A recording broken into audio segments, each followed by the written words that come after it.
حضور صلی اللہ علیہ وسلم کے یار غار حضرت ابوبکر صدیق رضی اللہ تعالی عنہ کے دور خلافت میں ایک آدمی کا انتقال ہو گیا۔ جب حاضرین اس کی نماز جنازہ پڑھنے کے لیے کھڑے ہوئے تو دیکھا کہ کفن حرکت کر رہا ہے۔ انہوں نے کفن ہٹایا تو دیکھا کہ اس کی گردن میں ایک سانپ لپٹا ہوا ہے جو اس کے گوشت کھا رہا ہے اور خون چوس رہا ہے۔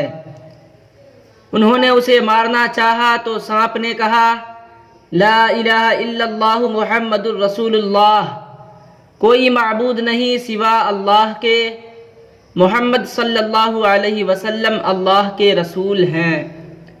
آپ لوگ مجھے کیوں مارنا چاہتے ہیں جبکہ میں نے نہ تو کوئی گناہ کیا ہے اور نہ ہی میرا کوئی قصور ہے؟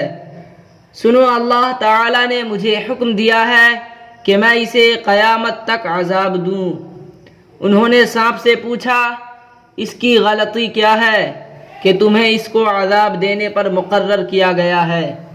سانپ نے کہا، اس کی 3 غلطیاں ہیں۔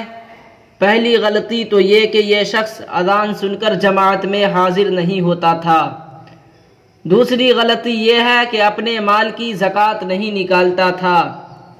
اور تیسری غلطی یہ ہے کہ علماء دین کی باتیں نہیں سنتا تھا، اسی لیے اس کو یہ عذاب دیا جا رہا ہے۔